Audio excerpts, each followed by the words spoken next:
Right, so at what some point this place starts. This room Oh yeah, we're in now, oh this, yeah. this building. Yeah. Well, we came 1801 over. now. It started like we were going to do like this place. The community needed a coffee house.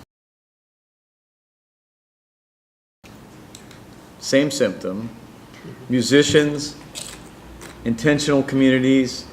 You need a coffee house, right? Okay, so that became. There were artists trying to do that. So we took the kitchen stuff out of Old St. George, put it over there. Over there is Speckled Bird Cafe, Yeah.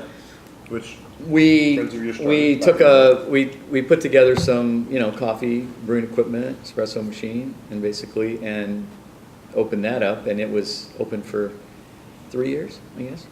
something like that. Yeah, yeah, and so after that opened, and I think you saw that campus idea. We took an aerial photograph and said, okay, if this was like every kind of so many towns, if you have a piazza, how do you have activity out there? How do you have contemplative life? How do you have neighborhood gardens? How do you have, intentional communities? How do you have resources? How do you have coffee house? How do you have a music center? How do you bring those things together? So the idea of that was, I thought you had to have a place like this. And Dave Nixon is the thing. This place became available, and his dad bought it. This building. The building, right? And then it was like, it was really too much for, it's not, it was, because nobody else felt they could buy it. And so we rented the Second floor. and said, we'll put a lot of this junk in there and have, the Espresso Guild, the training. So that must have been, I don't know, 6 years ago? Yeah, probably 2008. 2008? Yeah, 2007, 2008. Anyway, so then it was like, okay, well, we've got, we can have like music across the street. We can try to do a food co-op. We can have, and we had, the top floor was like was meant to be like a hub, we call it that, but, so Brandon Dawson, the tour manager for Over the Rhine, and a musician was doing, and Lily and Kevin.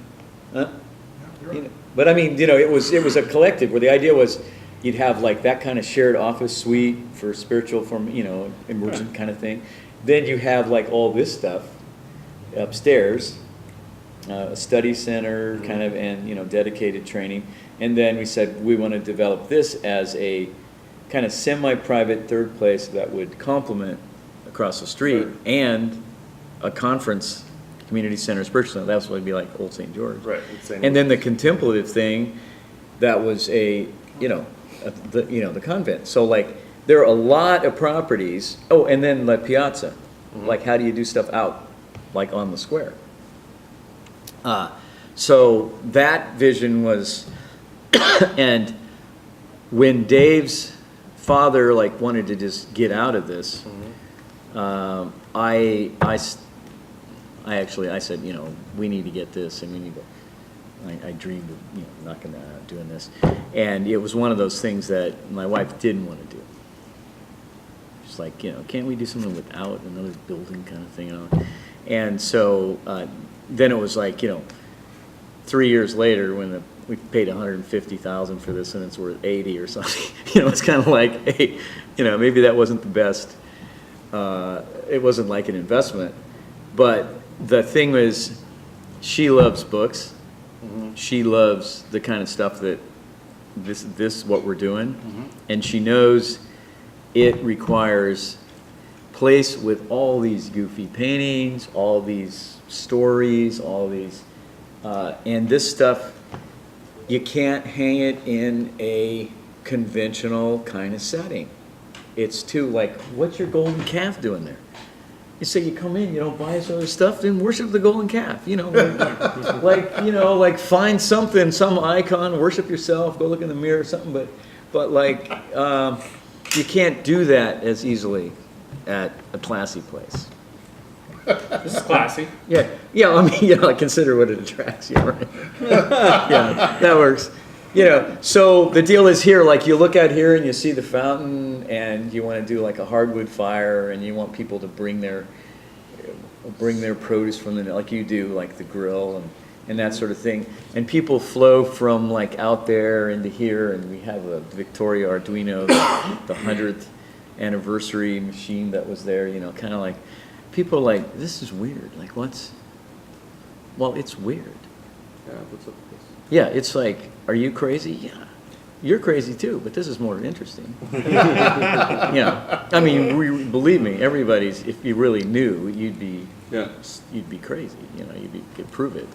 So you might as well be interesting. Yeah. Interesting. Which is my only real prayer, was like, God, if you go down the sin list, got me. Go down the, you know, sins of omission, sins of, however you bring that up. Like, you know, if you got to run down the list, great. But if you say, Dwayne, you're boring, that would crush me. I just annihilate me. You know, I deserve death because I should not be boring. I can screw up. I can, you know, be stupid. I can be whatever. But if I'm boring, scratch me from the record. I think you got that covered. I think Yeah. you're not going to have to worry about that. Yeah, but I mean, that's the only one. Like, Amen. We're You know- still sitting around the table listening to you talk. I mean, Yeah. Yeah. no, you know, We just heard holiness. 30 years in four, You know, like- 4 hours. No, you know, holiness. Man, I got books all over on that. You know, like morning, like contemplation and this and that. No, I learned more from my cat. I learned more from my cat than that. So Greg really wanted us to get to up to the point of last year when you had your strokes, Oh, and kind of how goodness. that's affected life. It gave you some new perspective. You couldn't read. You can't drive a car. You couldn't fly. Yeah, with a plane. yeah, couldn't fly with a plane. Yeah. Yeah, where do I start with that? I think, well, first of all, it was interesting enough, I had my first stroke at Jubilee, at a conference, you know, campus ministry, like all my friends, and at like 1 o'clock, 2 o'clock in the morning or something, we were staying in a hotel, it was Elisa in Pittsburgh, and I had like a headache, but I never get headaches, so I was like, she didn't have an aspirin or anything, so I went down to the desk and I was, you know, like, oh, we can't give you that, you know, because like liability or something, like, you idiots, like, you give me coffee, it's got caffeine in it or something, you know, like, so anyway, so Lisa went back to bed and I went out because the guy said there's a drugstore downtown in, you know, down, the only 24-hour drugstore downtown, and so it was cold, you know, and I went out and I'm walking around Pittsburgh and I got lost. And I was, wow, like what? So I had a stroke. And so anyway, this cab driver, this kind of off-campus cab driver guy stops. I'm like, hey, are you okay, man? I'm like, no, I'm not okay. So I went to this place and then got the stuff and came back, and then it was kind of like, God, I must have had like blood sugar or, you know, something like, you know, like, 'cause I thought that's what it was. And so then, anyway, so I kind of, you know, like after that, didn't really notice a lot of difference, but then I was with you down in Atlanta at Brackett's thing. And I'm walking back from one of those sessions with, who's the theologian from the German guy that, Yeah. David Troblish. yeah, major, like, so we're having this great conversation. I mean, he's just amazing. We're talking about this. And Yaw, I think it was Yaw, Chris right? Yaw. Yeah, Chris Yaw. So we're like having this conversation, and I come back, but we're going to the airport after the thing is over, and it was Chris Yaw and David and somebody Yeah, I else. was dropping you off. You drive me out? Yeah. Yeah. So, you know, Atlanta airport's like pretty, I've been to lots of airports, right? Kind of a big deal. Kind of a big deal, right? So I'm like walking to the gate, and I said, you know, I need to sit down, and I need to like, you know, call somebody or something. I mean, like what? So anyway, so I had a stroke, and I called my wife, and she's like, you're sounding really like, what's going on, you know? And so she said, you need to like maybe see a doctor then. So I'm getting on the airplane, you know, I'm coming home. And so I don't want these like people like, I don't know what's going on. This So was about a year ago, right? yeah, it was in February, yeah, it was like a year ago. So then anyway, I come home and I mean, I felt like things are like a little different, but like, you know, I don't know if it's just like, you know, you get old or something like that. So I went to have I felt like my eyes were something that, you know, was a little bit different. I mean, I could see like signs, everything fine, like, so I went and left home to get my eyes checked, and I was coming down Bramble, and like going like, you know, 40 miles an hour and like smashing the back of this construction trailer. Totally like blam, airbags, and so I'm like, God, that's cool, man. The airbag on the middle of the road, like, and so then they took me, when I came home, they took me to the hospital and gave me an MRI and all that, and said, well, you'd had like 4 weeks apart, you had these 3 strokes. So I was in the hospital, and then they did this kind of radar range, you know, like your vision and stuff, and there were the 2 areas, like my peripheral, like here, were, you know, lost, and they didn't know, assumed that would come back. So they said, you know, you can't drive. Which, obviously, I mean, I'm like a child, this Little Prince. Have you read The Little Prince? Okay, that was my like only real book I read when I was young. And it was like, I like that, you know, Little Prince. Like you fly and you go over the hill and you land in a grass in some field, and then you go visit somebody else, and you go visit the farmer, and you go visit it's like a little kid's book, you know, like Runaway Bunny and so, you know, hey, I can go to the conference at Baylor, you know, it's like 5 hours of the tailwind, take off, but you want to stop and see this bookstore and stuff, and you know, so there's a coffee house there, maybe I'll stop and see that guy, or take them for a ride, and they can fly, you know, and so I mean that's a very obviously very unrealistic world. But I visited a lot of coffee houses and a lot of conferences, and exposed a lot of people, you know, to that joy of flight, which is part of my family tradition. My dad donated his airplanes to Missionary Aviation Fellowship, and he used to fly like these monkeys that work with handicap. You know, they feed people. Like my mother raised some of these and drop a monkey off. And That's the story we need to record sometime, even. Oh, anyway. There's some amazing monkey stories. Yeah, but anyway. Monkeys. Yeah, seriously, it's crazy.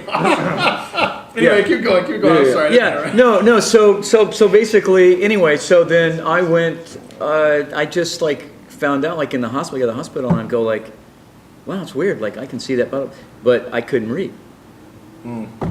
And it was weird because I could like see. It didn't seem like things were blurry, but whatever happens, whatever's connected or whatever, it was like I can't read. So it was like, wow, how do you order an audio book? You know, go online. You learn pretty fast. Go online, like order an audio book.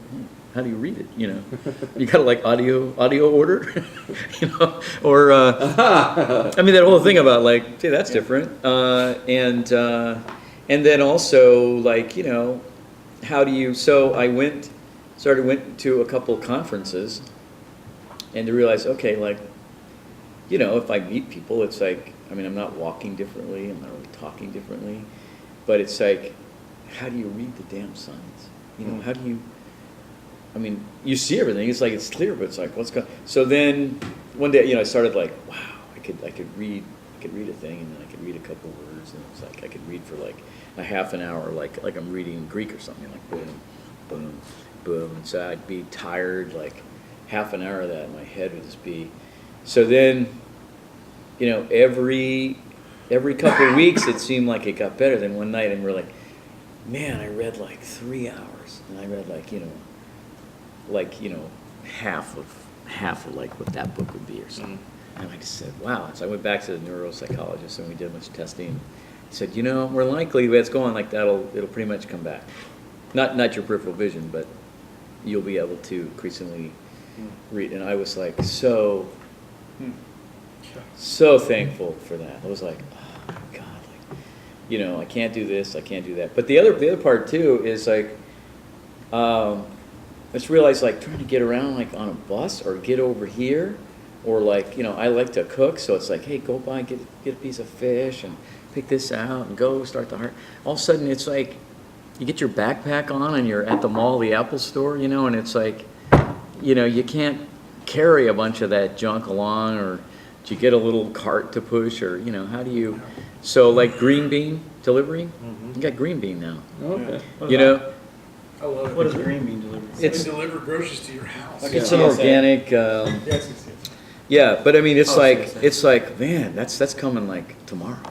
It's not CSA, is it? It's all groceries, isn't it? You can order whatever. You can order You can get different your groceries. stuff. Actually, we got the There's a green bean Snowville here Creamery that's a- milk, that's the actually Snowville local. Creamery Yeah. yogurt that they just got is fantastic. It's like French yogurt. Oh, the Stony Farm. So, yeah. Yeah. No, it's it's Snowville, I think, the creamery. No, Snowville. Snowville, Green. yeah, Oh, yeah. okay. Yeah, anyway, Yeah, and so. Green Bean does a lot of local. Yeah, so what has happened that has been, like, it's interesting in like the difference in the conferences that I've gone to and stuff like that. You wouldn't know today about talking, but I am clearly more heart, like I feel. I actually feel people's feelings, I think, more. And it sounds funny, but I'm really more interested in, I mean, I love hearing my stories, they're pretty fun. But I really am, like, I've been in situations with people like, oh, man, like, thank you for listening, that's really caring. I'm thinking about, like, wow, that's different. You know, like, that's what they say to my wife. You know? Like, you know, maybe this is a good deal here. Maybe I need to, like, find the, and like, I was up in Columbus, we had a friend in the Episcopal world that their daughter, 35, committed suicide and, or had overdose. And so they had a funeral up in Newark, and so Lisa and I went and said, hey, let's go to the B&B and have dinner up there and do that. And so she said, Lisa says, like, we're only like halfway, like, why don't you take the bus to like Pittsburgh and go see your friends out there? And so I called Scott and I said, hey, like, what are you doing like tomorrow? And this and that, and I'd like to come out, and he's like, where are you? And I said, like, I'm in, you know, Newark and stuff, and I'm gonna check on the, and he goes like, that's like 2.5 hours. I'll be there in 2.5 hours. I'll come and get you. And I'm like, wow. I mean, I used to do that, like, no problem, like, hey, you got a tank of gas, I'll come. But I mean, it's like, man, that is like really, that's wonderful. That, and stuff you just took for granted like that. You know, yeah. Or it's like someone making you, used to be already like, oh, can you make me a, you know, a latte? It's like, God, you know, like, can I like teach you to fish and you catch a fucking fish and I'll grill it? You know, like, this is not my life. Like, you know, haven't you read something about that? Get you a book. You know, but it's like, now it's like I'm in this situation, I'm like, how many people can like make really good coffee? Yeah. And it's like, I'm like, no, I don't know how to do that. I forgot. I had a stroke. Yeah. So anyway, that's the end of the story. Hardly the end.